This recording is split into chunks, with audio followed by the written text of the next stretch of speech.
Good morning to each and every one of you. I'm Shirley Santoso, Senior Partner with Carney, and a very warm welcome to all of you this morning. So, a big thank you for joining us at our flagship Southeast Asia International Women's Day event, a momentous occasion to celebrate the achievement by women for women. Throughout the course of curating this unique forum for you, I've been deeply inspired by multiple conversations with our esteemed panelists, whom I will introduce later, on advancing opportunities for female talents. And we do hope that you all will find this session inspiring and offer you new insight into how we can make impactful change for the future of work for female talent. And I would like to also introduce our partner, Egon Sander and Henny. Over to you. Thank you, Shirley. Good morning, everyone. And I suppose to Ibu Mari and Marjorie, really good morning. And Judy, good evening. You are in New York. Hello. But everyone else is in the same time zone as us. Really, I'm Henny Purnamawati.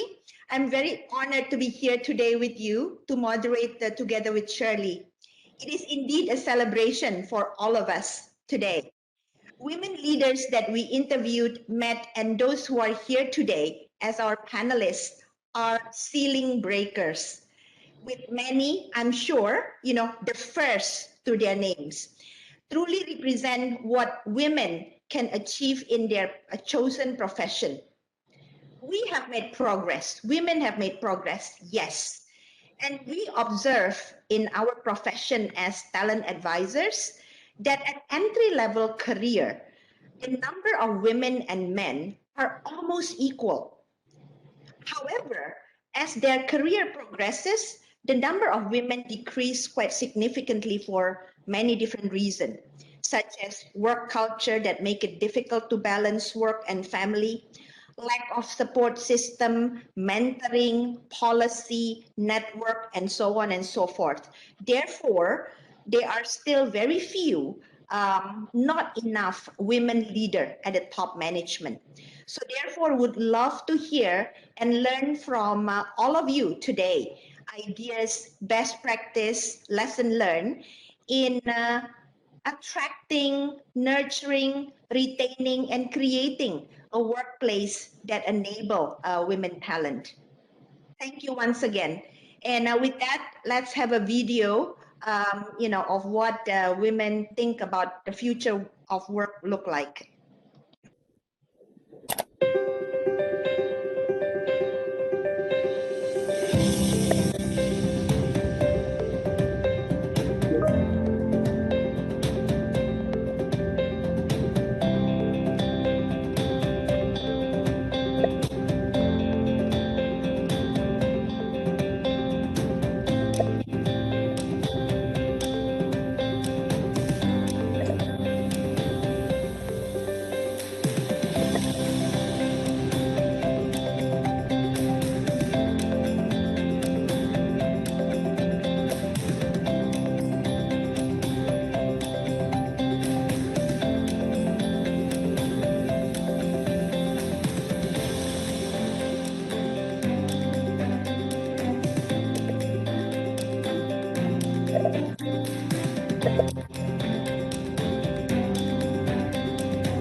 so much for sharing the exciting video. But before I would like to share the result of the study, let me first actually introduce to all our esteemed panelists. So we are very honored today to have a global panelist, and I would like to introduce you to all our esteemed panelists who has joined us from London and also from Malaysia, from Indonesia, from all different parts of the world. And really big thank you for especially those who join us from London. It's very early morning over there. So very honored. Let me introduce one by one. So we have Judy Lee. So Judy is managing director, independent director at PBS, and joining us from New York. So thank you so much, and a very warm welcome to you, Judy. We are also very honored to have Norlida Azmi, Chief People Officer from Axiata Group Berhad. So very welcome, Norlida, and thank you so much for joining us this morning. We are also very honored to have Ibu Mari Pangestu, the Managing Director of Development Policy and Partnership at World Bank. And Ibu Mari is joining us from London. So very warm welcome and thank you so much for joining us in this very early morning at your time. We also have Ibu Febriana Edi, who's the CEO of PT Vale of Indonesia, and she's joining us from Jakarta.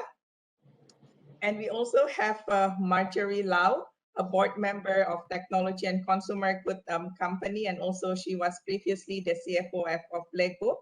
And Marjorie is joining us from London. So thank you so much again, Marjorie, for joining us at your very early morning. And we also lastly have Ibu Indriati Rahayu, and she is the Chief Human Resources and Community Investment Officers of Prudential Life Insurance from Indonesia. So very warm welcome to all the esteemed panelists.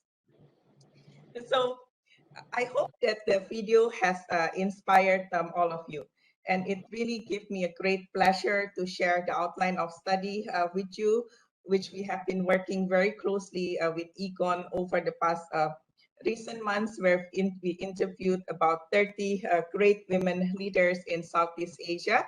And we are putting together a 4-part study on redefining the future of work for women. So we also, on top of that, conducted a survey with more than 200 female talents all over Southeast Asia to understand what is their expectation in regards to future of work, and what are some of the also things and insight that they are looking for to have an inclusive working environment that would enable them to be nurtured, but also to be retained as well. And the findings from the survey and all the interviews will be consolidated in a report that revealed numerous insights. And I wish to quote Indra Nuyu, the former CEO of PepsiCo, and she said that greatness comes not from position, but from helping build the future. And we have an obligation to pull others up. And what are then the key imperatives for organization to look for to enable their female talent to build confidence and increase the visibility among their networks?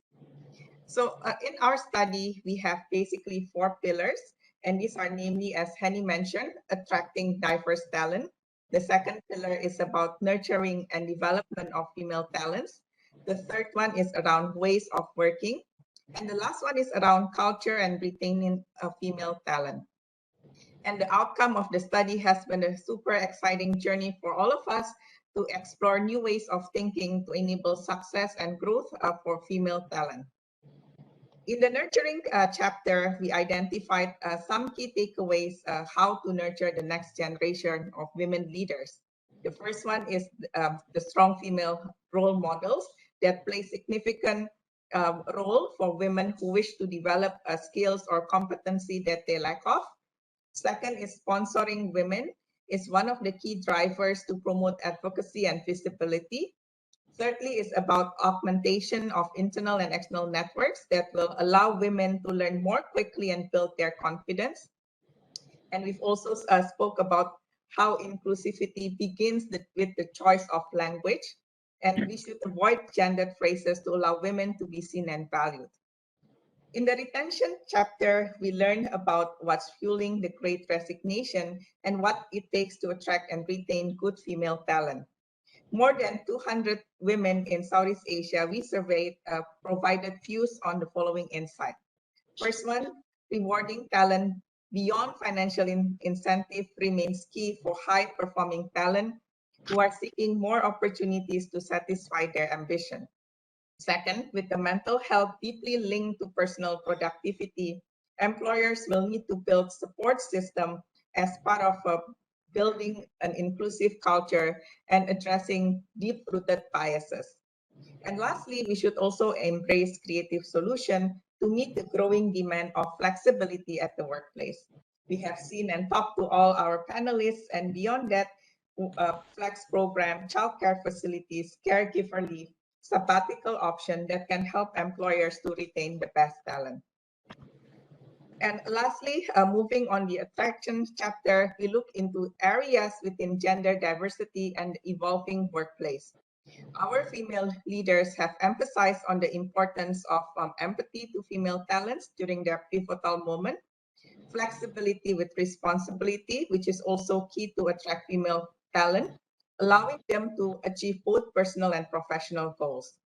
Organizations should also start early at the hiring process to build a space for female talent to contribute to the environment or social communities. And they are all looking for careers that offer beyond just compensation and benefits. And in our last chapter of Ways of Working, we found that COVID has really greatly impacted the work-life balance for women. And with our female talents benefit from the increased time from family members, they often also feel that pandemic has worsened their life balance. And moving forward, they aspire to have flexible working hours with hybrid working arrangement and also being able to work remotely and on-site while also taking care of their family and also personal time. So hope that you will be able also to read our study, which we are going to release soon as well. So let me then move to the panel discussion. So with this overview in mind, I would like to take this opportunity to invite our panelists in an engaging discussion into the four different pillars that I've just mentioned, and they would share their personal stories on overcoming the biases and also championing female initiative and how they can be so successful in their career as well. So I would like to start with Norlida. So let me ask Norlida, as part of the efforts to nurture female talent within your organization, tell us more about your personal experience on this and how did you work through the divides of opinion to push for systemic change to achieve better gender balance? Thank you, Shirley, and happy International Women's Day and month to all of us here and in the audience. The study really resonates with me, Shirley, because the personal experiences that I've had along my journey resonate along the way. I think I'm older than most of you, so I'll stick to the journey. When I came back to Malaysia and became a bit more active in how do we actually nurture talent. So the first company I worked for is a largely an infrastructure and engineering company, and therefore the bias or rather the lack of talent in the engineering pool became very strong. And so we created a little bit of a group called Women of UEM, and really focused to build technical skills and to open opportunities, because I do believe women need some visibility, because we generally see that most women don't speak as much and as often, because we want to be sure that when we speak, it matters. Actually, whatever we have an idea, it really matters. And then subsequently, we moved, and therefore that was focusing on building women in the engineering skill set so that they can also bring that capability up the chain. And subsequently, I moved to the bank in HSBC, and it is really an international organization that push gender equity and equality. I was so pleased with it, but it was quite interesting. When I asked the managing directors of that organization at that time, it says, what would you like to do? And the first thing they said was, we want to have the confidence, we want to have connections and connectivity. So we created the HSBC Inspirational League of Ladies, really giving them the visibility. We work with a local organization called Lead Women in their women in leadership to give you the external networking. We can have the best spectacular education from some of the international organizations, but you want to network in the community. And these days we function in a community, and that's why that was important. And right now, if I want to say now in the digital telecommunication, it's the same charter that I find. Do we have enough women leaders in the telecommunication and digital organization here? So the idea is, how best do we build a pool, and how do we take it up to the organization all the way up? So we're very consciously building in very agnostic job descriptions, really focusing on skills. But the reality of it, you are going to be balancing by working with the male colleagues. And with that, this time when we sort of created a women platform, we called it Women of Axiata and Male Ally, really calling the other half of the sky, let's make a difference. I forgot to mention that when I was in HSBC, all the leaders underwent what we call the language, an inclusive language. And I know it's sometimes very used to saying good morning, guys, but I also say, let's not say good morning, guys.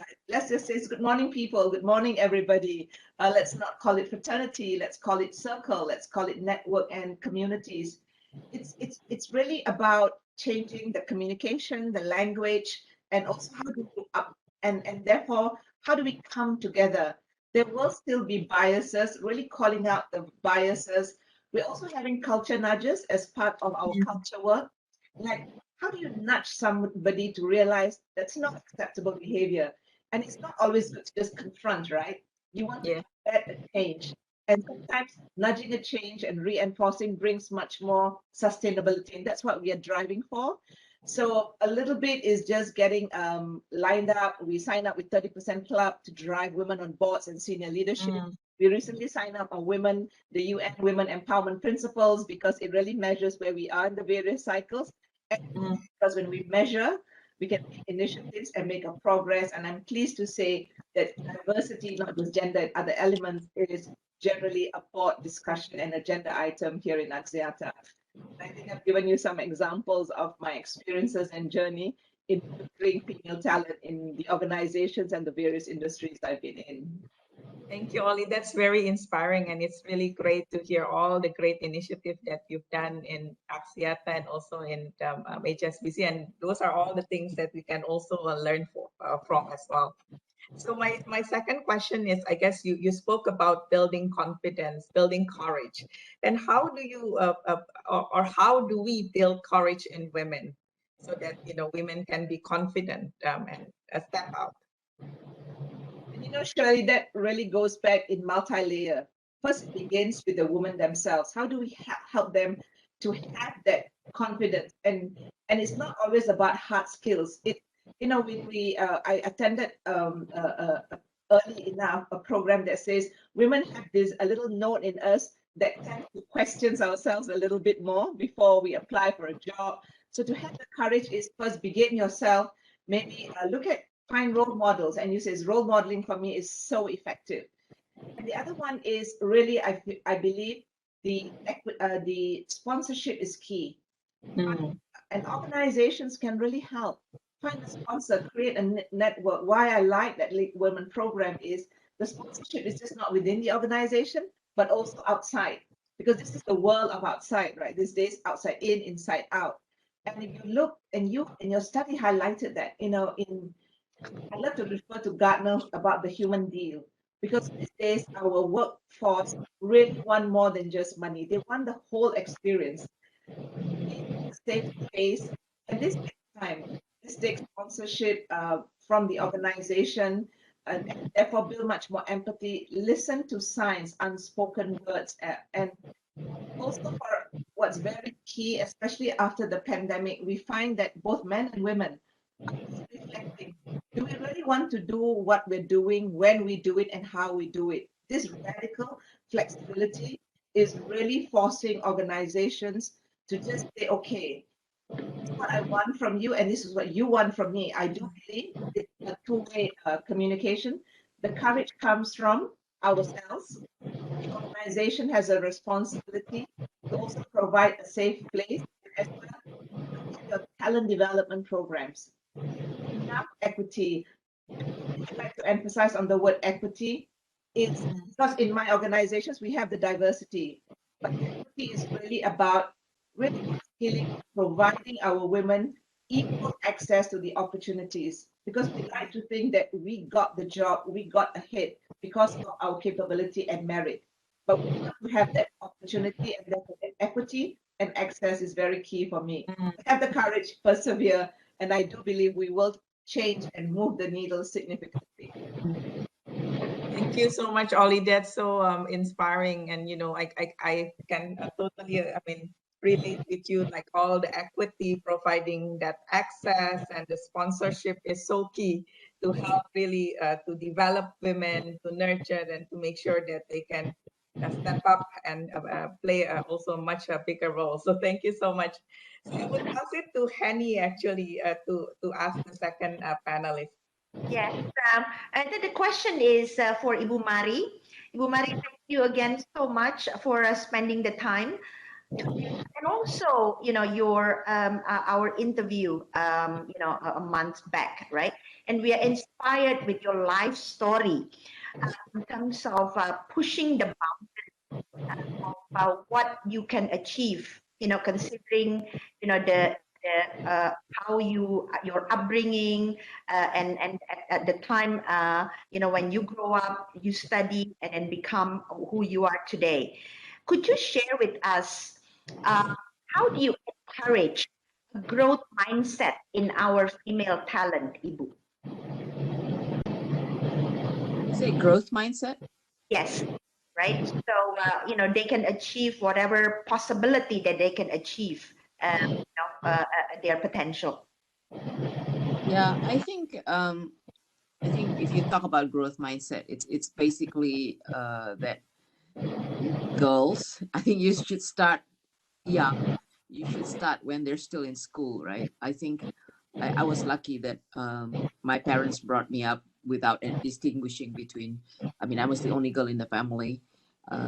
Distinguishing between boys and girls, they just encourage us all to excel, right? Yeah. And just push us all to do well, and have all the values, and not distinguish between girls and boys. And in fact, my father said, even though you're a girl, you one day you'll get married. You should always be independent, because you never know, what happens. And maybe that's reflecting his own growing up and his own life, perhaps. I don't know, but from a very young age, I had this kind of message in my head. So I always felt that I always try to do well. So I think you have to start young. I would say you have to start when they're still girls, right? And then you have to encourage girls and boys to do equally well. And I think when you are already in school and graduated, I think I believe in lifelong learning, and I believe in that you will always have room to grow, to learn. And so I think I would encourage women to continue learning, whether it's new skills, or sometimes it's not just a technical or a professional skill that you're trying to learn, to get ahead in life. Growth means overall growth of yourself, right? So I think like I myself, I took classes in public speaking, for instance, because I wanted to be a good public speaker. And it was actually required. I was a teaching assistant when I was doing my graduate school, and they actually required us to take public speaking. And I think it was a good learning process. And since then, things like that. I think public speaking, being able to be articulate in how you present your argument. I think Norlida was saying that women tend not to want to speak unless they think they have already figured out all the things that they want to say.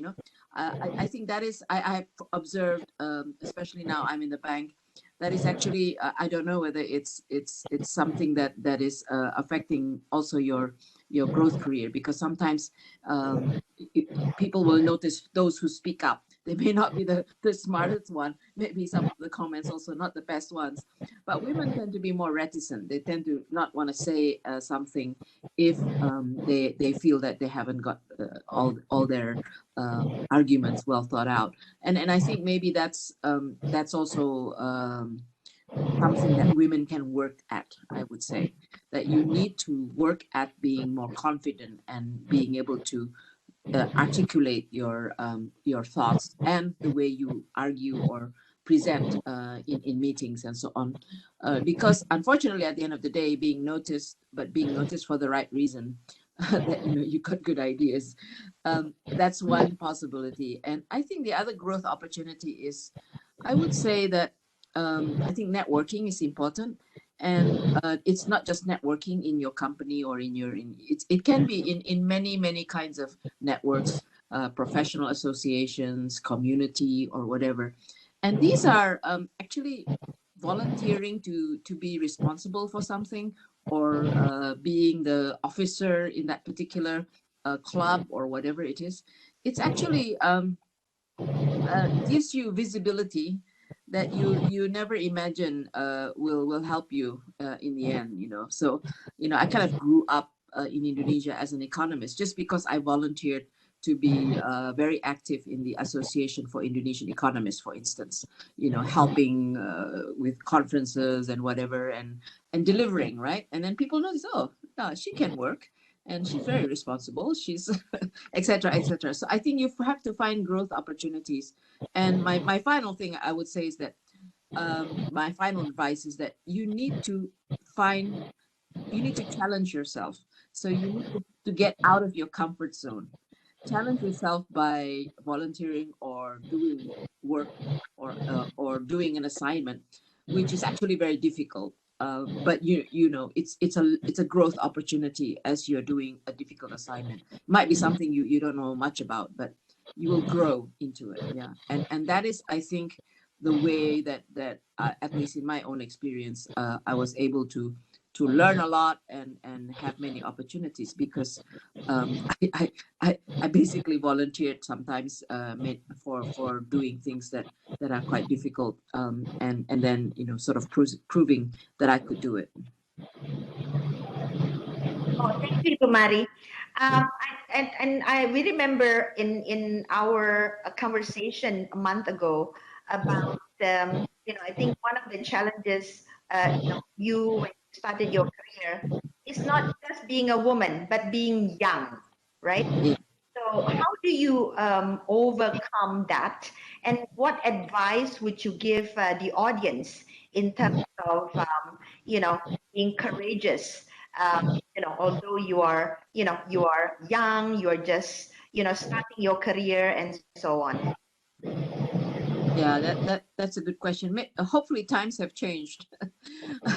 But when I first came back, I was always I was a minority in many respects, being woman, being ethnically Chinese, and so on, and I found, and being young. And actually, the hardest thing was being young, because they always felt, and maybe this is, I don't know whether this is cultural or not. Be interesting to know how other women experience this. Being young in our society means that you have to be very respectful, and not be critical of your seniors and your elders, or question them. God forbid, question them. And that was kind of my own learning experience when I first came back, because I had been abroad for a long time before I came back. So I was westernized, if you like, in the way I approach things, that we are encouraged to have a critical discussion when we are having a discussion, because it was kind of more in academic setting, where you kind of challenge someone's results or papers and so on. But it doesn't have to be in the academic sense. But and I think very early on when I first came back, Fortunately, I had good mentors. They would pull me aside and say, look, everybody knows you're smart because you just came back from school. But you know, in this society, you must do it in the right way. You know, you can still bring your point across, but you can do it in a way which doesn't make the more senior people either feeling threatened or feeling that you're being rude or not being very polite, right?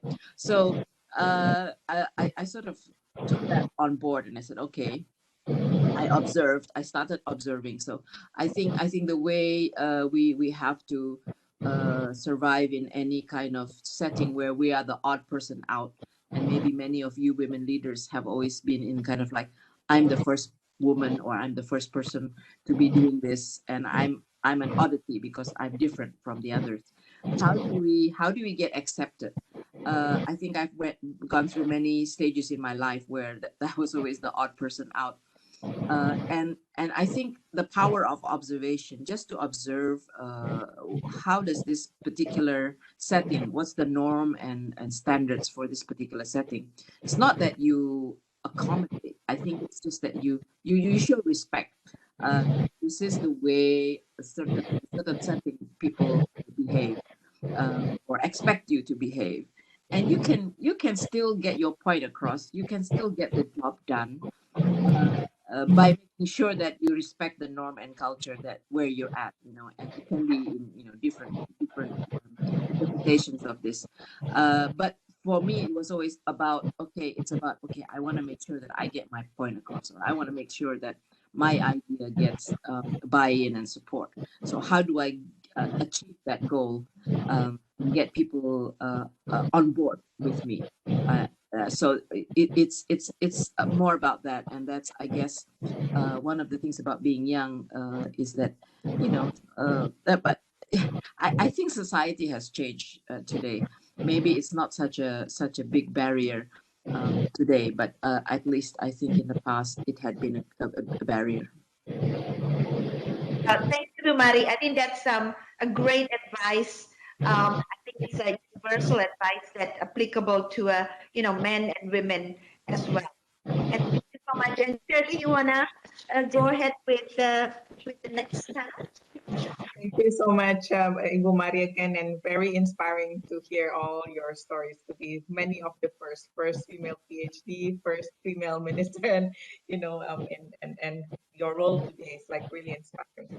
So, would like to move to actually Ibu Febri.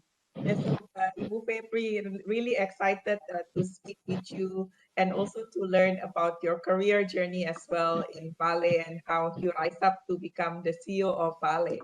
It would be great if you can share with me your personal journey until where you are today, and what are some of the meaningful moments that or things that enable you to excel where you are today.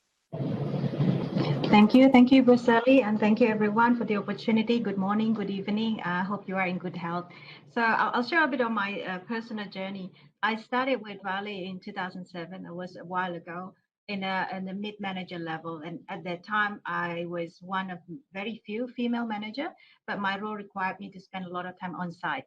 So at site I was the only female manager. So in a weekly GM meeting, everyone, I was the only female. So sometimes at that time, I think the challenge I felt was I felt like I need to be a man to survive in the manly world, right? So I speak very loud, I hide my feeling because I felt like I was worried people would think that I'm weak, right? I even tried to join rugby tournament, even I wasn't really a sporty person, just to create the masculine image. There was a moment when a colleague of mine came to me. It was a peer, and it was very simple. I know it already, but it just at that moment it was the right advice. I think has a profound impact on me. He basically said to me like, February, if Vale wants a man, there's no problem hiring a man. So we have you because of who you are. So you need to learn to be who you are, right? Be confident about it. So it was very profound impact to me, but at the same time it made me reflect on how do I get outside my comfort zone, right? It's very daunting. I mean, I'm sure those are who have been growing up and living in the very minority world, right? You would feel very daunting because you're very different than others because you're alone. Then I start exercising, building that confidence, I start with a smaller group of people that I know very well, that I trust. I start exploring and opening up myself better, and then gradually, being in, gradually be more confidence, and then who today, yeah, it's much more confidence than before. Now, if I look at my career journey, I also would like to highlight that I think sponsorship matters a lot. I was assigned by Valley to Brisbane, Australia, for a role there for business planning. But at that time, it was a single contributor role. And then all of a sudden, Valley offered me to go back to Indonesia to be the CFO, leading 250 people. At that time, my first reaction was I was scared, right? No confidence at all. And my first reaction was no. I said no. And then the CEO of Indonesia, Pak Niko, he called me and he said, like, why would you say no? Opportunity doesn't come twice. But I said to him, like, I don't think I can do the job. But one thing that he said was really comforting and gave me confidence was, look, you will not be alone. Just come first. We'll deal with it together. And your success is my success, your failure is my failure. So we are here together. I think that was really helpful, right? And then even he was laughing and he said, like, you have this international education, you work globally, but yet you still don't have that confidence. So I reflect on it. I think women, we tend to be having that confidence issue.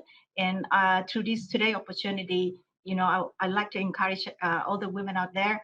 Opportunity doesn't come twice. So if it's come, just deal with it, right? Face it, learn it, and don't be afraid of mistake or failure, because we learn from it and make ourselves better and growing better. Yeah.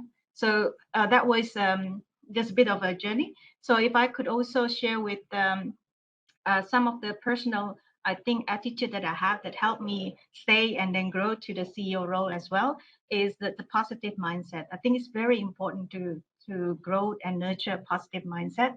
I believe in every challenges lies opportunity. So put it this way, right? I mean, some female workers come to me and said, look, we felt like we have to work extra. We have to work double that to get to where they are.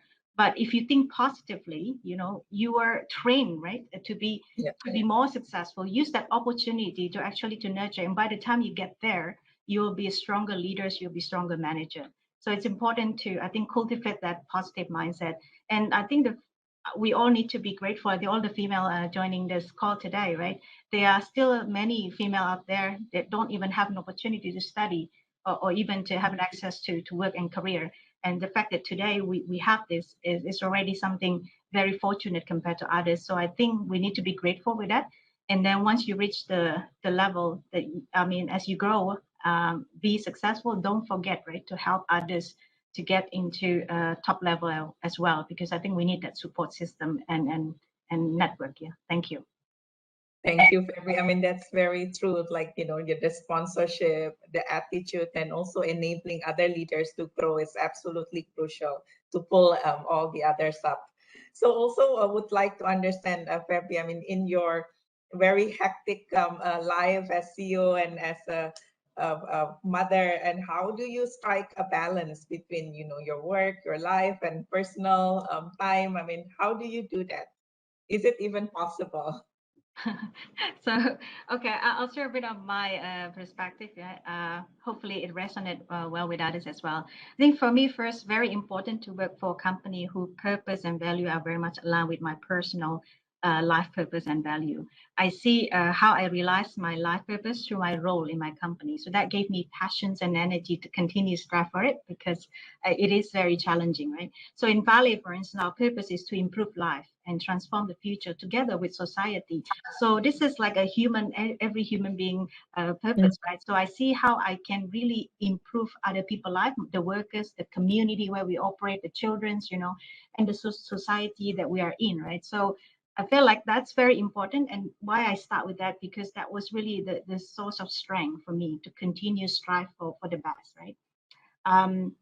I guess not only work, I also bring the same concept, purpose, value, and behavior to home, right? When I'm spending time with kids, what I teach them in terms of value is very much the same as what we expect from our workers, right? Safety first, respect our planets, right?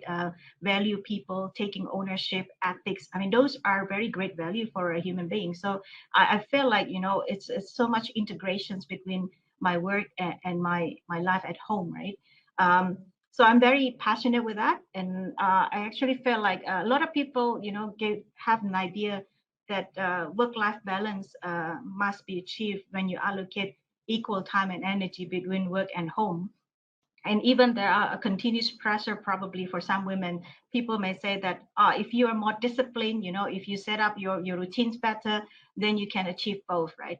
I don't believe in those. I think I believe in work-life harmony. I think there are a lot of it's not so much about how much time you allocate, right? I think time is a zero-sum game. You give 1 hour to here, you lose 1 hour. But energy is not a zero-sum game. If you find energy at work in certain things that you do, you also find energy at home. I think that was complementing. So I believe that it could be, you can create that complementing environment as long as you work for the right company, right? There are a lot of women out there who spend more time, including myself, yeah, that spend more time at work, but don't necessarily trade off with the quality of life. So I think there are also, I know some women, female managers that I spoke to in our organization, who even feel like they could use some balance by working out of the home. So I think there is no one fit for all for everyone. Only we know what is right for us. So I think don't be too stressed with expectations from others, but we know what is best for us. We own our own life. So I think so that's basically what I have always been in what I pressure, right? And I have two young kids, 7 years old and 4 years old. It's not easy. I know we're juggling around with young kids as well, but I have been very grateful. I think I have a very strong support from my husband. I think my husband was the one who actually helped me a lot in opening up my mind about career and women at work. He was the one who always constantly remind me about equality, right? I recall one moment, when we were in Australia, I was cooking for dinner, and then I was about to, after the dinner, I was going to wash the dishes, and he came to me and said, no, you cook the dinner, let me wash the dishes. So the small little thing that he grow, and then educate me, like I need to have my own stand as well. So I think that was really helpful. And when we have kids, he always encouraged me. He always said that kids are we are parents, right? Is me. I have contributions too. I want to be an active parent. So it's us together. It's one unit of family. So I think support from family are very important, and I'm very grateful. Maybe not many women out there are as lucky as I am, but I think everyone have its own challenges. I think it's important to then embrace more positive mindset and see how you can embrace what you have in life. Thank you. Thank you, Febri. That's very beautiful advice. I mean, I love the work life harmony. That's should be the key tech word that we are should aiming for, because I guess as you mentioned, right, it's and finding that passion, it's very important, because when you're happy in one area, then you will be happy, or you will have the same kind of energy and passion on the other areas. And I couldn't agree with you more that the supporting enabler, the family, the husband is so key to enable you have to have that a bit more balance in your life. So really, really big thank you, Ibu Febri. Thank you. Thanks, Jen. Fascinating to hear your story. So I would pass it to Henny, who will also invite our next panelist. Yes. And the next question is for Marjorie. Marjorie, again, thank you so much. This is like 2 a.m. in the morning. Are you still going strong? Still awake. Coffee always helps. Marjorie, you are, and I mentioned, you have the title of many of the first, right? You are the first Asian CFO in a European family company. You have this many the first title, right? And you explained to us, I think, the importance of mentorship, throughout your career. Starting when you are very young, starting with P&G, McKinsey, and so on and so forth, right? What do you think? Can you share with us what is the key enabler of a successful mentor and mentee relationship? I think that is very important, to because mentoring is sound very natural and easy, right? But I think it needs the two to tango. So could you talk through us about it? Sure. So, thank you again, Henny, for inviting me to this one. And I get energized by the discussion. So, 2 a.m. is perfectly fine. So, thank you as well to my fellow panelists. I'm really enjoying this session. In terms of a key enabler of a thriving relationship between a mentor and a mentee, to me, there is an element of a mentor-mentee relationship being founded on trust. And there are different definitions of trust. Personally, for me, trust has three elements. One is about acting with integrity in terms of the mutual relationship, ensuring your decisions, your actions are things that are consistent with your values. The second one is being transparent and reliable. Again, it applies both for the mentor and the mentee. And then the third one is really getting to know each other, both personally and professionally. So to me, those three things, transparent and reliable, being a hands-on leader, being a hands-on person in terms of getting to know the other person, and acting with integrity are foundations of trust, which in turn to me is critical in terms of building that mentor-mentee relationship. If I look back at my experience, I have been lucky throughout my career to meet people who are excellent mentors and who to this day I would say I continue to talk to, look to for advice, and they remain to be my closest friends. Three examples come to mind of very short examples of what I have experienced in my career, right? And it's at different stages of my career. So the first one was when I went to pursue my MBA after I've had my first job in P&G. So I worked for P&G for 3 years in finance, then went for my MBA. After I graduated from my MBA, when I was trying to decide what do I do next, do I go back to P&G or do I go do something else? And one of the persons I turned to was one of my previous bosses in P&G. He was at that time still in P&G, a very senior manager within Asia. And I said to him, Sid, you've also taken your MBA at some point a long time ago. Now that I'm done with my MBA, I have an option to go back to P&G. It is a good company that has taken care of me. I've learned a lot in my 3 years before going to business school, and now I want to come back. What do you think? And his advice to me at that time was to say, don't come back to P&G. You've had a good career here. You've built your network. You have people who trust you and are willing to give you good roles that would allow you to grow. But what happens in terms of, what next? You will have a good career here, but then you would not have seen what else is out there. Think about that, right? Either it's a good problem to have, he's essentially said, but at the same time, think about, do you really want to come back without seeing what's out there? You could always come back later. And to me, that was a really meaningful advice in that if I were to put myself in his shoes, he was still with the company. It would be good for him to want to have me back, but at the same time, he was at that time thinking more for me than thinking for just what's right for him. Again, this is a previous boss who could have said, well, would love to have this person working for me again. Or maybe he just doesn't want me working for him. But all joking aside, I thought that was something I really appreciated, a mentor really watching out for me.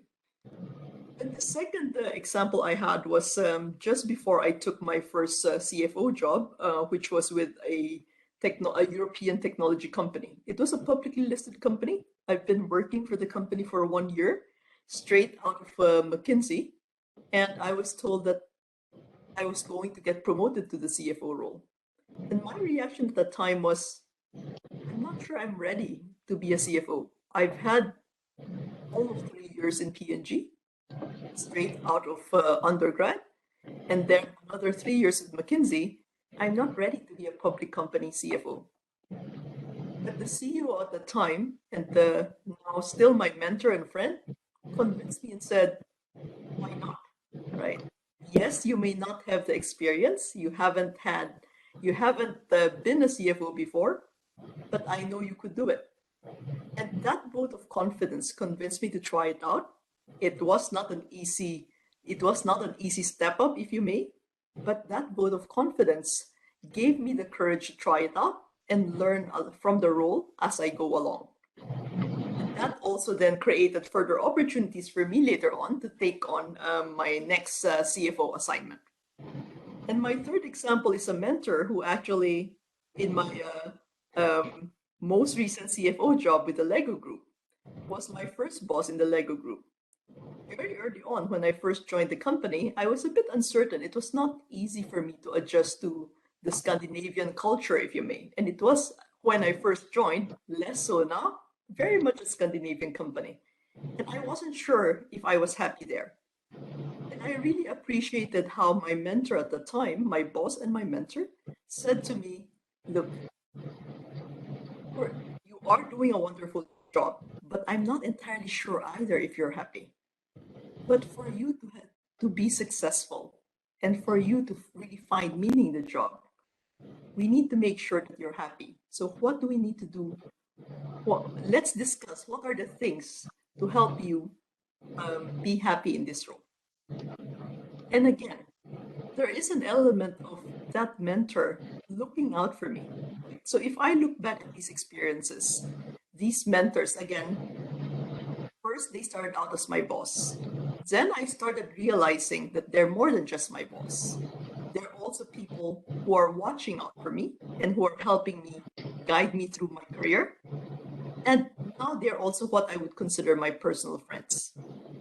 The three things that are common for these examples that I mentioned is first, they took the time to get to know me, both personally and professionally.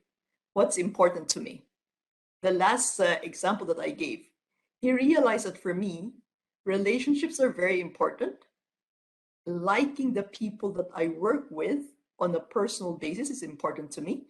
And that's one of the things that we said, well, what are the things that we could do to make this an experience that would be good for you? And eventually, yes, we addressed it because I stayed on for 6 more years after that with the Lego Group and became the CFO. The second is these people believe in me. And sometimes I would say even more than I believe in myself. I think one of my fellow panelists earlier was talking about sometimes as women, we are not as confident. We question ourselves. I was at that time, before I took my first CFO job, questioning, well, I've never been a CFO. Well, I've only had 3 years. Well, I've only had this and that, and I don't really fit the bill, if you may. But it took another person to say, well, you have a really strong work ethic. You had a good training both in P&G and McKinsey. You work really well with people, and you are someone who would learn this job, right? You learn quickly and you would work hard for it. So why not? So that vote of confidence to me was very helpful. And then the third one is these mentors, while they encourage me to be the best that I can be professionally, they were also watching out for me personally. And that to me meant a lot. So these three things, getting to know your mentee personally and professionally, believing in someone and giving that vote of confidence, and making sure that you watch out for people both personally and professionally. These are the things that I really, really like from my mentors. And that's the type of mentor that I'm personally aspiring to be. So now if I look at myself sitting as a mentor, building the trusted relationship is critical, and that takes time on both sides. Getting to know each other. Sometimes just asking how I can be of help. Sometimes just providing that listening ear, and oftentimes providing that vote of confidence that could help make someone move forward and provide that extra push to take the next opportunity ahead of them.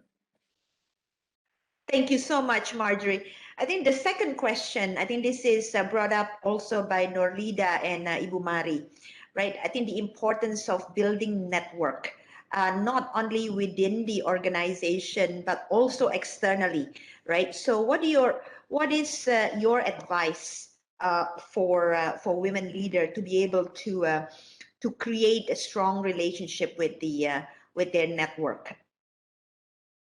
Sure. So to me, it's about first one is finding the right person or persons to be your mentor.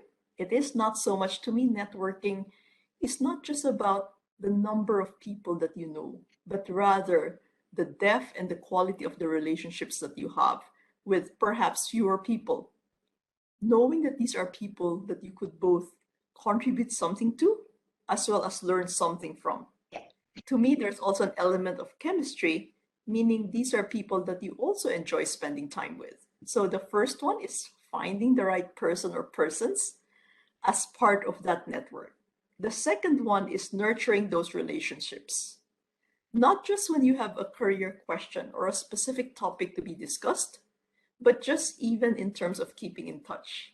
So personally, for me, I remember that I I have a few mentees, if you may, from MBA school, and I really appreciate when one of the MBA students just around 6 months ago emailed me to say to just ask how am I doing, and at the same time share with me that he has now graduated, he's working for X, he has his first child, they've moved to the US, and so on and so forth. No specific advice or discussion topic, but just a good way to continue to build that bond and nurture the relationship, just asking how someone is and really having a genuine interest on keeping that relationship on an ongoing basis. And then perhaps the third one is knowing how to ask the right questions and to listen. I think I am by nature fairly introverted. And I think the idea of networking, especially before I moved to the US for grad school, the idea of that networking does not come naturally to me. However, over the past 20 years of my career, I have met people who are just very good at getting to know people and building strong relationships with them. And what I have observed from them and what I have learned from them is this common thing about really showing a genuine interest in other people, asking questions about other people, and learning from their experiences. And again, that may not, that takes quite some practice as well to say, how do I ask questions and listen that is more equally about the other person versus just about myself? Thank you so much, Marjorie. This is truly inspiring, right? But what I would like to, perhaps summarize what you said about a good mentor just now is a good mentor is someone who is really make the mentee realize his or her full potential, right? So I think that is through genuine interest in that relationship and belief. Yep. Thank you so much, and I'll pass it back to Shirley for the next panel. Thank you, Henny. And thank you, Marjorie, for sharing your experience and a lot of your advice and insight. So would like to actually invite Judy. And Judy, thank you so much for joining us from New York. Really excited to have you with us today. So would be great if we can start a bit of your personal journey. So understand that you're holding a lot of different roles and including, as an independent director at DBS. So tell us a bit of your personal journey. And again, what are some of those one or two important tenets, be it networking or, sponsorship that are so meaningful in your career journey? Thank you. Thank you, and I'm really pleased to be here. I'm really excited about, today and celebrating International Women's Day. And also thank you. I was listening so ardently to all the fellow panelists. And not only that, but I have to say, Shirley and Henny, you ask brilliant questions, right? So which lead the conversations so we can explore where we've been and where we can help others as well. My journey is pretty simple. I grew up in New York. And I started my career in finance and international business and banking at Bankers Trust. And this was some 33 years ago, where, as many of our panelists have said, they entered industries that were probably fewer women than men, right? So especially when I started in the trading floor and risk management, it was predominantly, male. But I was very encouraged because what I saw was the potential. For many of you talked about finding the passion for what you want to do. And because I was so fascinated by finance and the innovation, and I love the creativity, it was really something that, even though it may have been a non-traditional environment, I really wanted to understand better. So it was my curiosity and it was my interest and passion that brought me and helped me break those barriers. So that's one thing. Early on, my career was very global because the bank was extremely global. And that gave me a lot of insight into different cultures. I was traveling constantly, and I do that today. And so I think that's the other aspect that I heard from many of my panelists here, which is about exposure and insights and observation. So I think that was really very important as part of my early learning. And because of the topic and risk and banking, I got to see how things operate at very senior levels of my organization, as well as organizations of our clients. And having that early exposure and being able to listen to those conversations and listen in to those experiences of others, which is what we're doing and sharing today, was very, very helpful and early on in a career. After that, I started my own company, Dragonfly, which focuses on strategy and risk management. And purposely, I spent half my time in Asia. So I happen to be in New York today, but I literally just flew down today. I was in Singapore. So because of that, very much sharing across cultures, organizational styles, and so on, I was able to hone my own approach.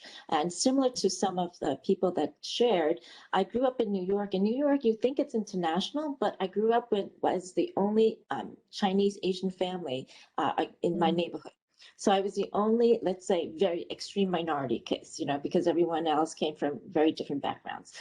So it was also trying to find my voice, my personal style, and I still do that. So listening to the panels today, I'm learning a lot. I'm learning a lot about how people have also taken their strengths and also using their weaknesses. And I love the fact we don't often talk about using weaknesses, but it's very interesting. Part of leaders that I know, and myself as well, when I share with others, is to have an element of, I'm not perfect and I could learn. So if you could be vulnerable, I think that also helps where you set up a situation where you're constantly curious, you're constantly learning, so you don't have to present an image that you know it or you're perfect. And that enables people to approach you and enables you to approach others, which is, I think, part of that networking, communications, why mentors will support you as well, why you can be a sponsor of someone else, because I think it's also the situation where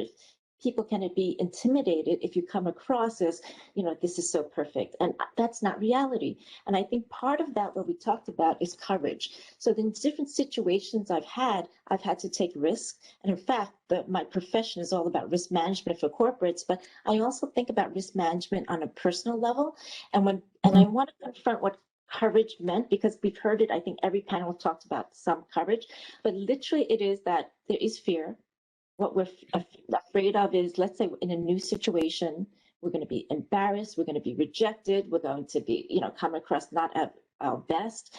And I think that sense of vulnerability and knowing that if we're trying something new, if we're innovating, if we're creating, if we're going to a job that we've never done, and hopefully I'm going to encourage everyone to do something they've never done before, it's going to be with an element of that fear, the element of, I don't know.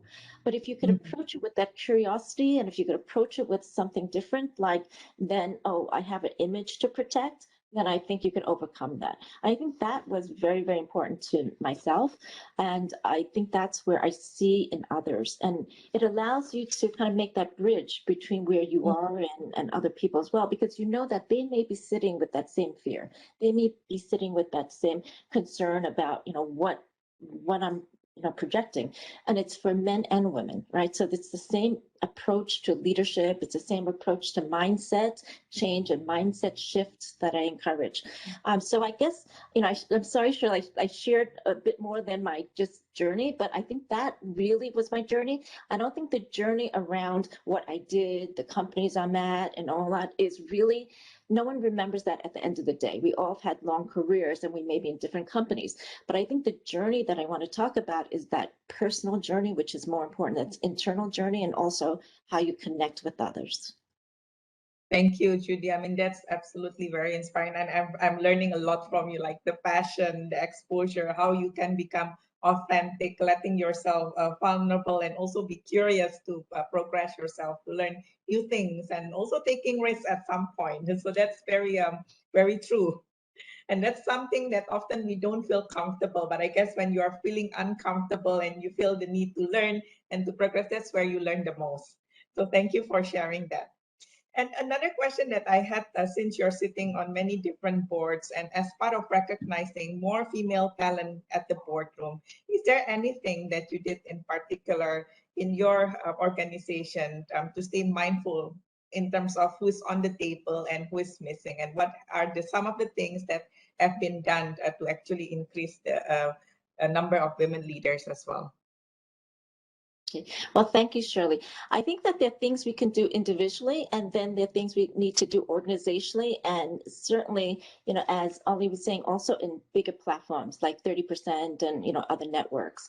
So specifically what I'm involved with now, which came out of a Women on Boards course that I took at Harvard, is a global network of women leaders who are poised or are already on boards.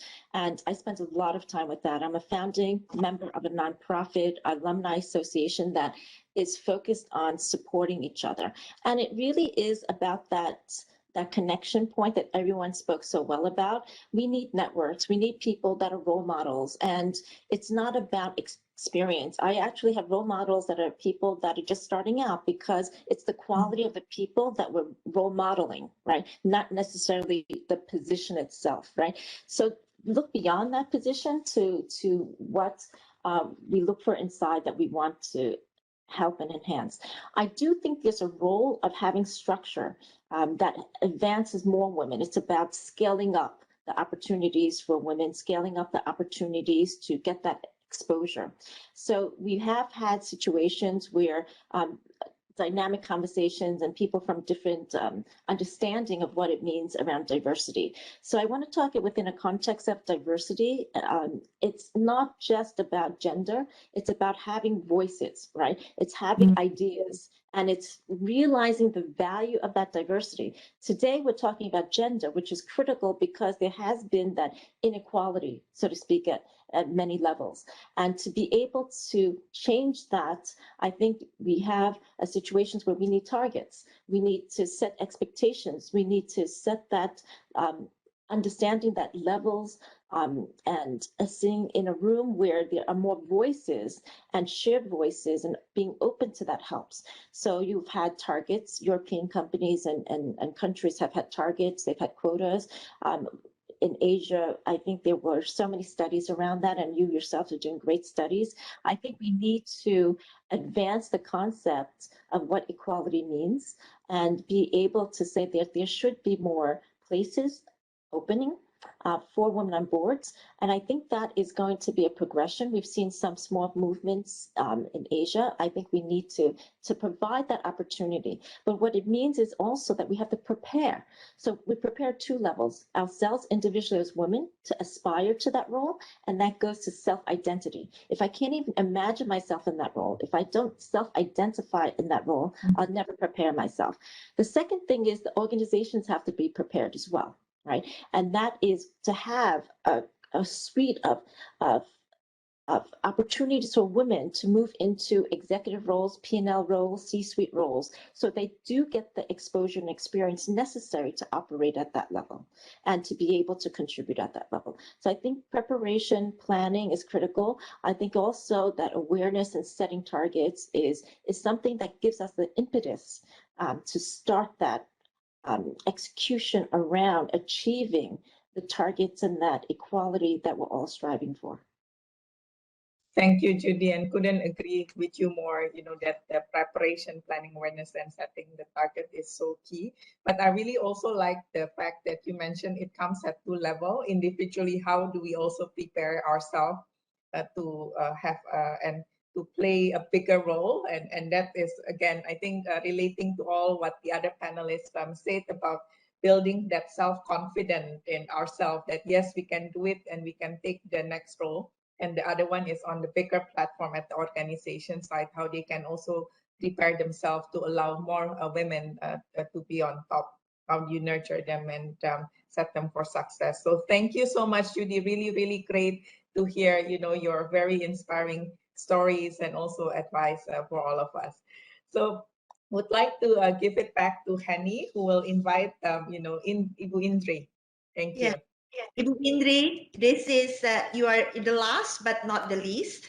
Yeah, would love to hear your take. Right, what can company do more in this pandemic? This pandemic has been hard hit for everyone in terms of connecting. You know, office setting is very natural in terms of connection, working together, building culture. What is your advice? How can company play more role in terms of connecting female talent more in this COVID times?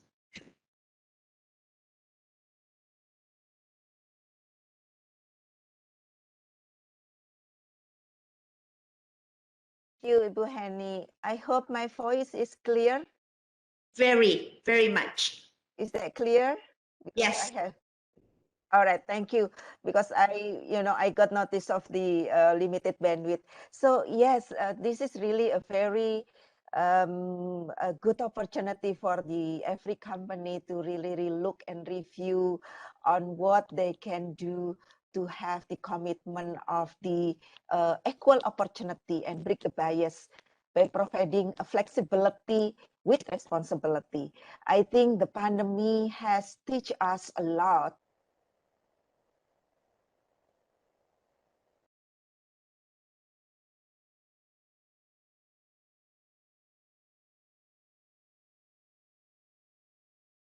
But it can be a challenge at home, it can be challenge in the work, in the family, but we all have the same objective, which is to grow the company.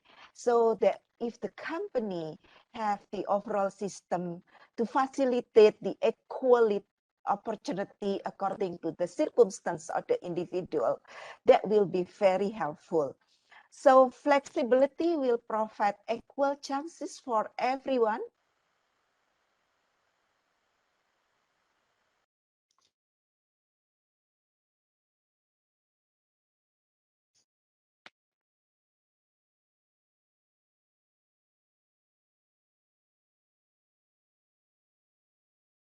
Promises are to stay connected and engaged.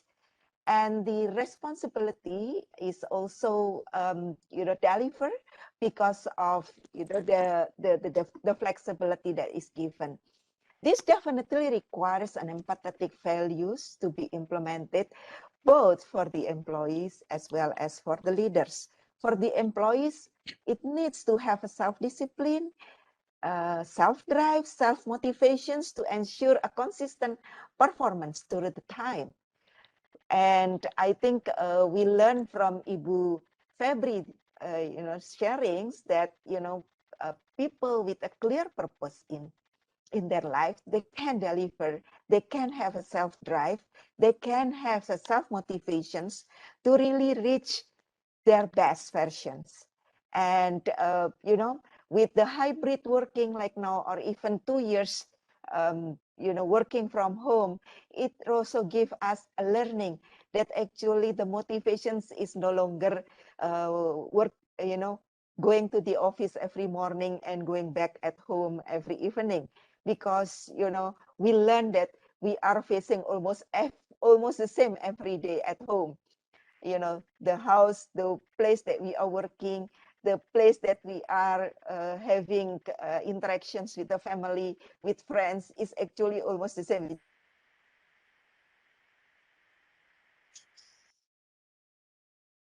having the empathetic values, um,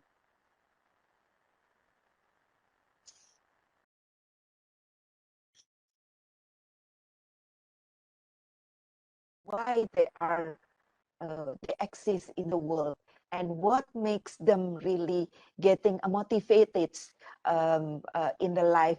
I think that is, I think, the source of the energy and the source of how we are able to reach our best. And for the leaders, I think it is also very important to give space for every individual to choose what works for them, because what works for one person may not be works for other persons. And we will need to continue coach our female talent to understand their challenges in every stage of their life, because the challenge in the young age when they are still single will be very different when they are in the newly coupled, for example, or even new parents. It will be very different.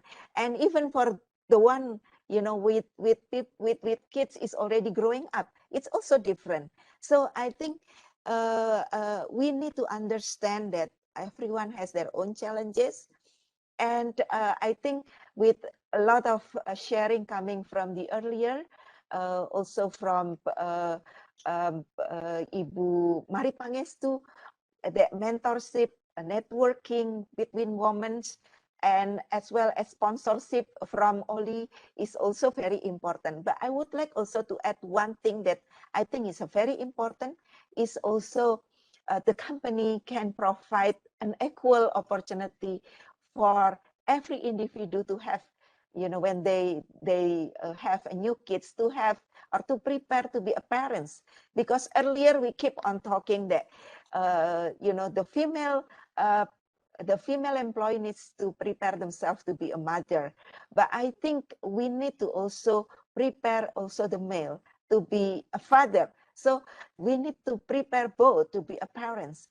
In Prudential, for example, we extend our maternity leave for female to be 4 months, and paternity leave for male from 2 days regulated to be 20 days. So that is actually also an opportunity for newly parents to also acting their role outside the work to prepare themselves to be a better parent. So I think that is, some of the series of what we can do from the company to really support both a female talent with all, the sharing that has been given, the mentorship, the women support women, as well as fund service.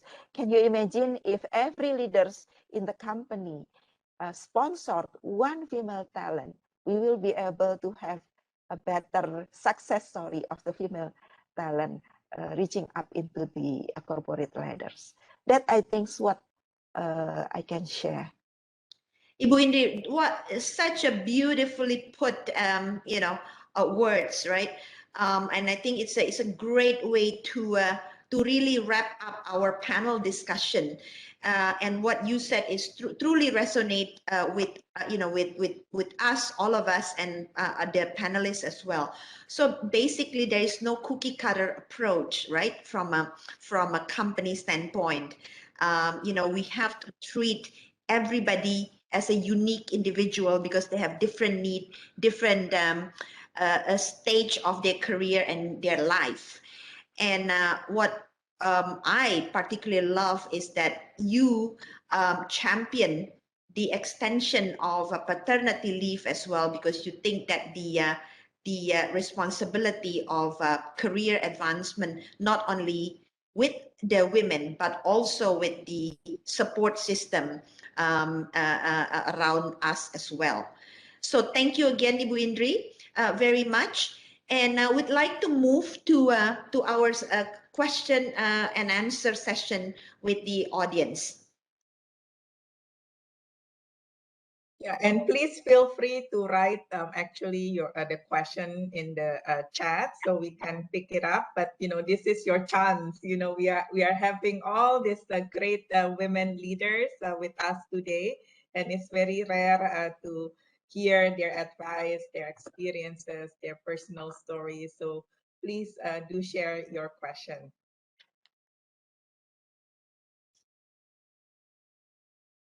Okay, so we have the first questions. Can we have the panelists talk about the UN Women International Women Team on gender equality today for a sustainable Thank tomorrow? you. Yeah. So who would like to pick up that question? Ibu Indri or Ibu Febri, would you like to pick up that question?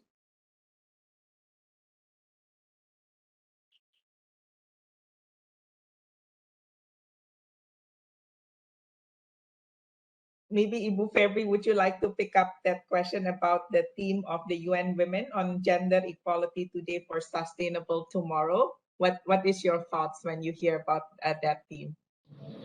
Sorry, thank you. I'm trying to unmute my speaker.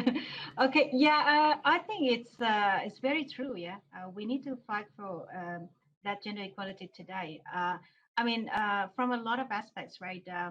To build the future of tomorrow, I think there's still half of the populations globally is women, and we can see that it's still very significantly unrepresented in many aspects, right?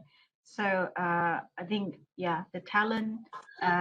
Definitely the best talent are not tapped yet by many organizations to build a new future. And also, I think sustainable concept is nobody left behind, right?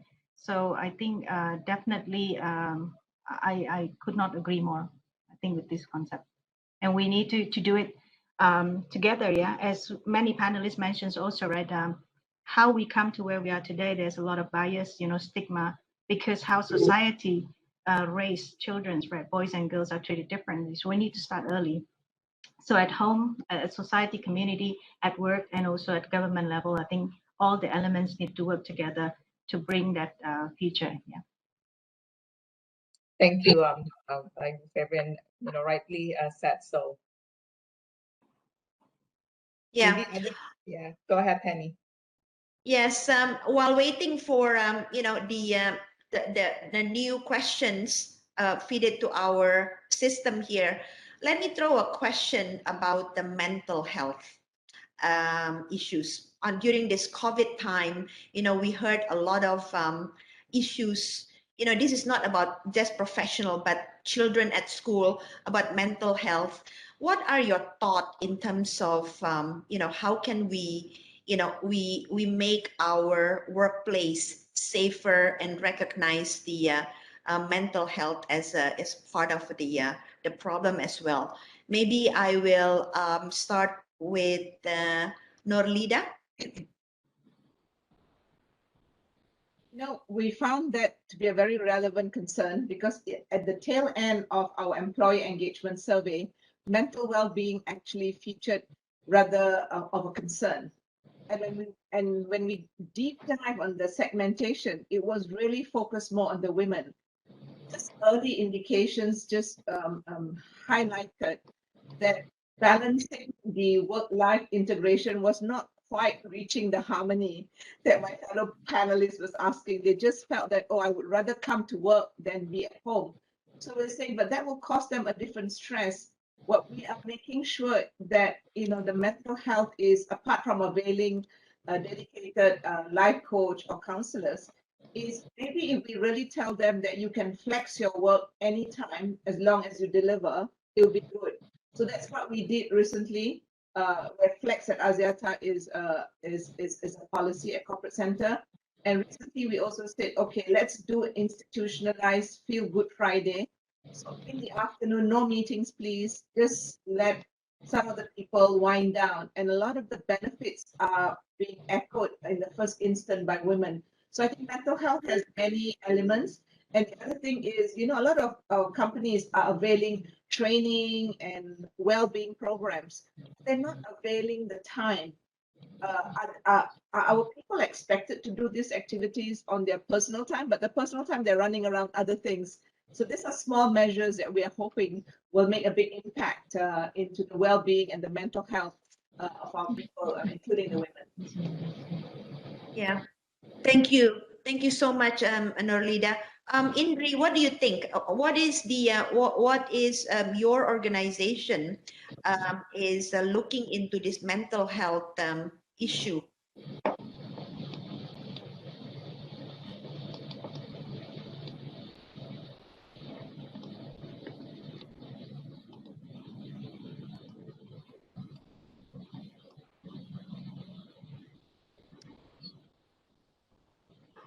Okay, Ibu Indri may have problem in the connection. Febri, can you take the question? Sorry, Henny, can you repeat again? Yeah. What is what would you do in your organization in recognizing that mental health is an issue, right? So you know that we can all learn about it. Yeah. So definitely, I think mental health has been an issue globally, right? Many organizations, I think there was even estimate billions of business loss because of the mental health. So we recognize that, particularly in pandemic. I think when for women, generally it's even more pressure because you have to cater for the household in Asian context, yeah, and then also the kids study and those things. So I think various fronts. From organization point of view, we promote more flexible working arrangement. Even I think after learning from a lot of like COVID has imposed some challenges, but also opportunity. During COVID time, we learned how to work in a hybrid model, right, online, offline, and then we even decided our corporate office in Jakarta we converted permanently into a hub. So we no longer have a permanent office in Jakarta, so to speak. So after even COVID's gone, we're still going to do this model. So that's one thing. So creating hub rather than office, it reduces a lot of cost and overhead, but at the same time promoting flexibility for our workers, right? Particularly for female who has to do the household work, also career at work. Yeah. So that's one thing. And second, we provide support like psychologists and then call centers and mental health. I think it's not just for women, right? But also for men, right? So we provide those psychological support for those that need help. So we ask people to there's a call centers. There are also service and support system that they need if they seek for help. So we campaign and ask people to be all right, be courageous to recognize you have a problem and then adapt and tap on the support that the company is providing. And we also encourage leaders here. I think leaders play even more important role than what the system and process that the company has set up, because there is no one fit for all. Everyone have their own problems. So leaders need to know well about their own employee. So what we are promoting is leaders need to be more sensitive, right, to the need of their people. So even though you're not meeting people physically regularly like it used to be, although online, but regularly asking people, how are you doing? How can we help you? And be sensitive when someone is very quiet, all of a sudden, you ask what happens, what can I do to help? So I personally have a couple of really powerful sessions. It was started from a Bali corporate call, and then we bring it to Indonesia. So basically, we had a call, just very simple agenda. The call was only to ask, how are you doing? So that's it. There's no other agenda. So we gather the leaders together and ask them to just share with us, how are you doing? Very simple, but very powerful. And even in that moment, I can hear, very strong man, right? Running operations, leading thousands of people, even they break down into tears, right? Like even have the space to express. It was already very helpful for them. So I think there are a lot of things that the organization can do, like promoting more flexible working arrangement, because no one fit for all, and leaders be more sensitive to the need of your people. I think online approach as opposed to offline doesn't give us an excuse. We even need to work harder, I think, to get to know our people, be sensitive with them, and more regularly ask how are they doing, any problem at home, how can company and how can I as your boss help you, right, overcoming your problem and issues. So most of the time I felt like even just by asking, it's already helped a lot for our people. Yeah. Thank you, Febri. So we have the next question also. Thank you so much, Febri. And here, actually, I would like to ask Judy for the next question. Since you've been in organization where there are fewer women than male, so have you ever experienced biases in your life or in your career, and how have you overcome those biases or help others to do so? Thank you, Shirley. I think that inherently everyone has biases, right? It comes from expectations and their comfort level. So I think the awareness that we all have to start with in every facet of what we do, we're cutting across boundaries. So there will be biases and comfort level to overcome. And that means that we have to be part of that conversation and we have to be part of that solution.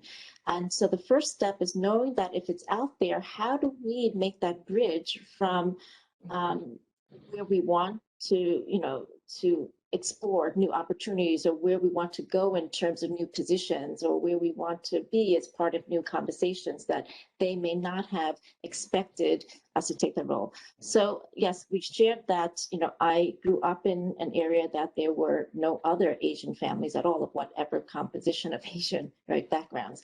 And also going into the bank early days, we probably had 10 to 15% of women on the trading floor or in P&L positions, but that grew over time, right? So as more women actually have that experience, and also in the US, we also have, ethnic, diversity to look at as well.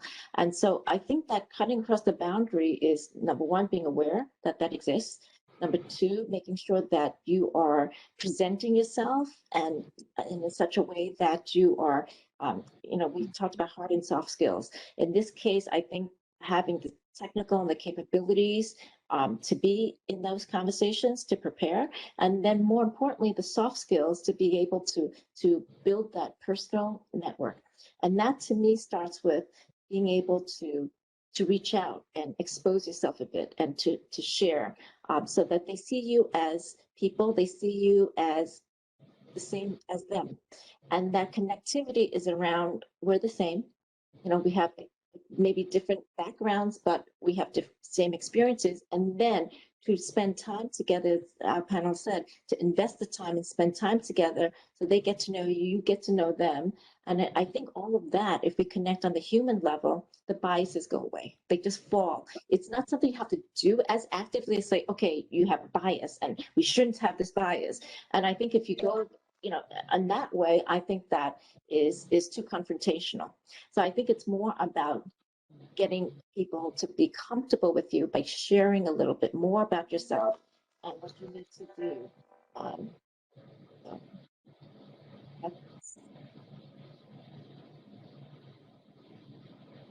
Hi, Shirley, can you still hear Yes, me? yes, Okay. I can still hear you. Thank you. Yeah, so I think part of that is to make sure that in confronting the bias, people have different styles, but I don't believe it should be head-on confrontation, right? I think that awareness and understanding, and then building the bridges is my approach to doing that. But it's about education, and the more people see you in that role and the more they experience you in that role, I think that's my advice for overcoming those. Excellent. Well, thank you, Judy, and I completely agree. I think that whole building the awareness and how to build that connection, presenting yourself and investing the time would be very key to overcome the biases. Thank you very much.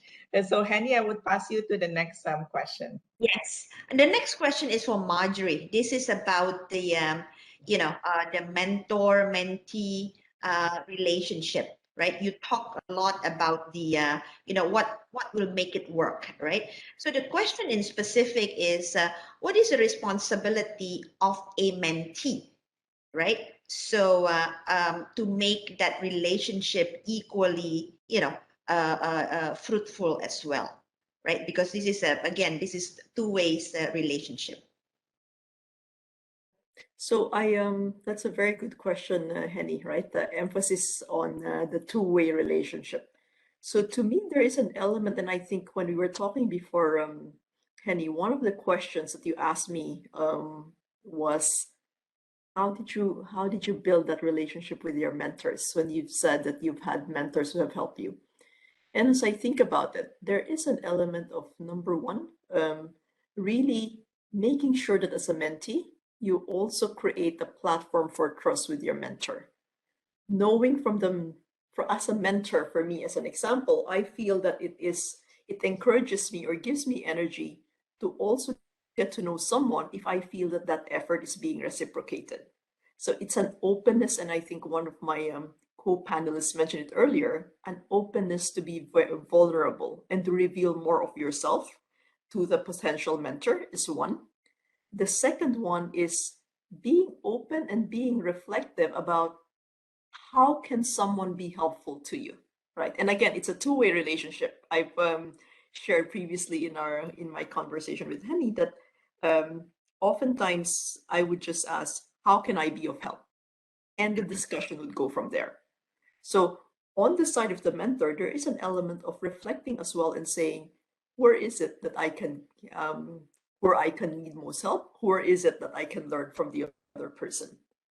And then the third one as well is, if I think about a mentor-mentee relationship, it is not a one way that a mentee learns from a mentor. I feel it is a mutual learning relationship, in which case it's always good for the mentee. I think I mentioned earlier something about finding the right person or persons, where there is an element of what can the person learn from me and what can I learn from the person, because to me it is a relationship that is two-way rather than one way.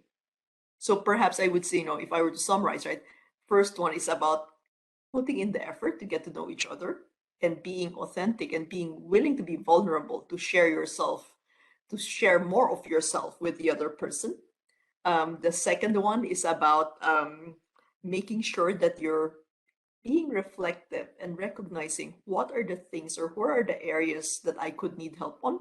And the third one is trying to understand and identify what can I contribute for the other person's learning at the same time that I'm learning from the other person. Thank you, Marjorie.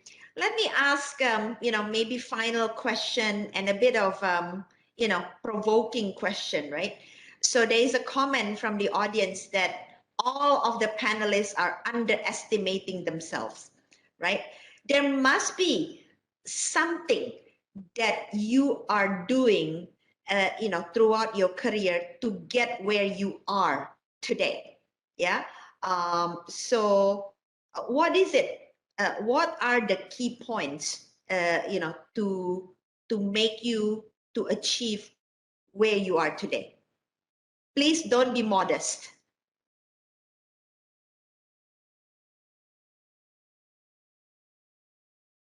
I'm happy to start.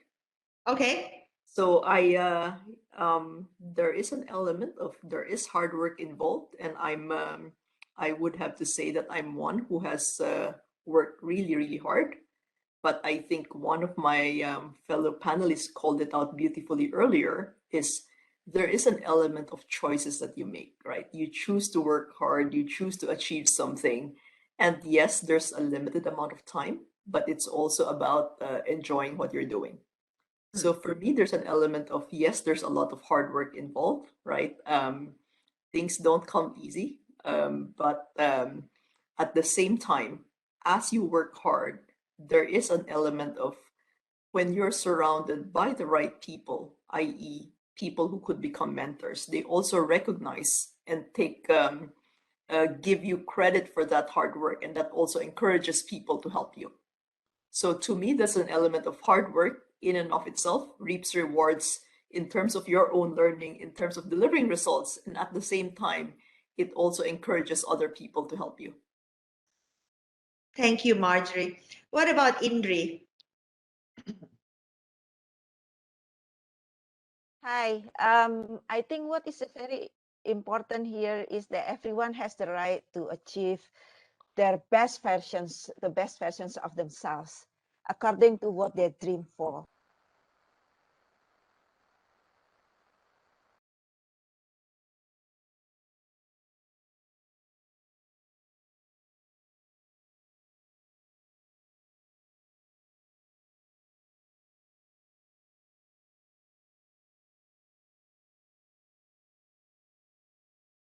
Maybe we can go to Norlida first. Norlida, what do you think? Sure, it's really opportune. Yesterday, when I was talking to my colleagues in one of our companies for IWD, they says, give us one word for 3 words, but single word. So I said, I'm focused. I've always been focused on the objective, and I feel it always comes from my first degree is computer science. So I always, how do I get to that end results? And you can have a decision point, yes, no, but I want to get to that point. So I believe I'm very focused. As I age and as I'm reach higher levels, I become fearless, because the worst thing that can happen is somebody says no, and I'll find another alternative. So that's my second F. And the third F I have now is fun. I really feel that when there's so much of an integration, I love to enjoy people, and I spark off good other people's energy and ideas, such that my team will say, oh my God, Ollie's got that glint in her eyes. Can we just move on or go off camera? So those are the 3 Fs I would say that has taken me to where I am, and my pursuit in many of these endeavors. What is the first F, Norlida? Focus, fearless, and fun. Yes, we have to use these 3 Fs going forward. What a great way. Yeah. Anybody else? Judy, you wanna add to this? I think this is a brilliant question again, Henny. And what I would like to share is touching upon some of the discussion. We talked about energy. Panelists talked about energy, and they talked about it in different ways. And I think one of the biggest energy drainers is doubt, okay, and self-doubt, right? One of our panelists talked about where they had an opportunity, and the first reaction is, no, I can't do that, or that fear, as I talked about. And so it's not about how hard you work, because you can be energized because you love what you're doing and how hard you work. So I completely agree with the panels. But if you don't watch how your energy is drained, I think that takes a lot of the effort. So when you say the secret sauce, what's the secret of success that I focus on, and this is a constant battle, is not to have self-doubt and to be in a situation where you can turn it around mentally and be optimistic. No matter how dire the situation is, what is the thing that you can start with? What is the thing that you can control? Because you're not going to be able to control everything, and you have to accept that. And so to be able to let go of the things you can't control. For instance, you could play your part to prepare yourself to develop your skills, hard and soft skills, and to be able to tackle and take risk on the opportunities. But you won't always get it, right? And so no matter how hard you try or whatever you do, you won't always get it. It's be able to have that resilience and to recover, I think, is a very, very important part of success, and to be able to learn from that experience, learn from that failure, and to embrace that aspect and embrace the failure is another aspect of success. And it's amazing, because when I want to hire leaders, when I want to talk to leaders, I want leaders to tell me where they've actually develop themselves from those pivot points in their life and career. And then I understand that they understand how to deal with complexity, because as the world gets more complex, you need to have had that experience. Otherwise, you would not be a good leader for people as well as organizations. Thanks so much, Judy. Ibu Indri, are you back? I'm so sorry that you have a trouble with the connection.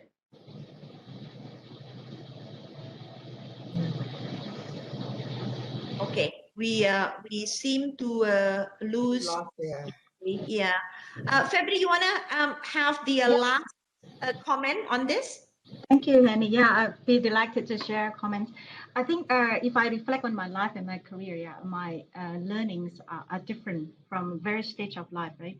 But I always believe that I own my own life, I own my career. So if there is opportunity, come take it. But if there is no opportunity, create the opportunity for yourself.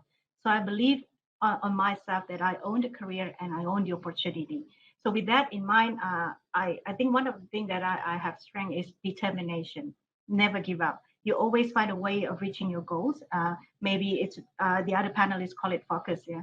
So maybe I share a bit about my life, right? Beginning from, I have a very humble beginning with a lot of limitations in life. And often when in my young age, what I have in front of me are the only options. So I don't have many options in life. So I need to make it work. I need to make it successful. So that's create the determinations and the hard work, right? And then one point in time, I was the CFO. And then I thought, okay, I have achieved everything I need in life. You know, it's more than I could ever thought about, right? I could have. But then at that stage, I think what I cultivate better is actually wisdom, right? At the time, I mean, I achieved a lot, and then I felt worried and scared. What if I lose it? You know, there was that worry because you work so hard to get to a certain stage, and you're worried you're going to lose it. But at that point in time, you know, I started to realize that life is up and down, right? There is peak, there is bottom, right? I think what is important is cultivating the positive mindset. When you are at the bottom of your life, or you are in a desperate moment, you know, always think positive that tomorrow will be better, and then think about what you can learn from, you know, from the life experience that you have. When you are at the bottom and you face tremendous challenges, what are the learning that I can pick up so that I can be stronger and be better tomorrow? And I think women tends to criticize ourselves more. Yeah? So be kind to yourself. I mean, there is one also questions here, right? It's not easy, you know. Sometimes people, women thinks, how about just easy, just give up and rest, right? But I think be kind to yourself. It's a long marathon. It's not a sprint, right? It's a process that we have to go to. Gradually move. It's not like a shortcut. So in that process, you need to really be kind to yourself and be positive, yeah, about yourself and bring the improvement. And lastly, I think for me, happiness comes from helping others. Yeah, I think in my early age, I thought like, yeah, happiness is, you know, reaching certain level of, in your career, you know, get certain amount of money. But now I think happiness really comes from helping others. So it's great. I think this today event in sessions, I think is a wake up call and constant reminder for us. How can we help others to be more successful than us today? Yeah. Thank you. Hope it helpful. Thank you so much, February. And I think we come to an end of our session. I mean, in real life, not in Zoom, not in WebEx. We will be toasting each other. You know, having really longer conversation. Maybe, you know, Judy, you will spend the rest of the morning with us, right? But we have to end somewhat. But it's been tremendously inspiring. You know, I think I feel really energized. I think this is the best Women Day celebration ever for me personally, right? So, Shirley, you want to say some a word to close Yes. out the event? Definitely. I think a big thank you to all our esteemed panelists who join us from New York, from London in the wee hour, from Washington, from Singapore, from Indonesia. It's really great. You know, it's such an engaging, you know, last 2 hours. We've learned so much. We got a lot of inspiration and positive energy. So thank you so much for sharing your personal journey, for being very you know, vulnerable also to us, and sharing your you know, like advice and insight. It has been truly amazing the last 2 hours. You know, we couldn't stop, but again, you know, our big thank you to all of you to be so generously sharing your journey and your experience. So big applause to all of you, and also big thank you as well to all our audience as well. So thank you so much again, you know, Oh, February please, and Judy, Marjorie, and yeah. we all would like to thank you also to our team.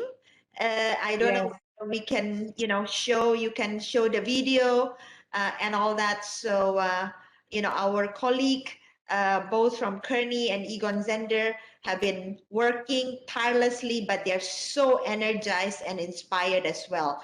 Big thank you to all of them as well.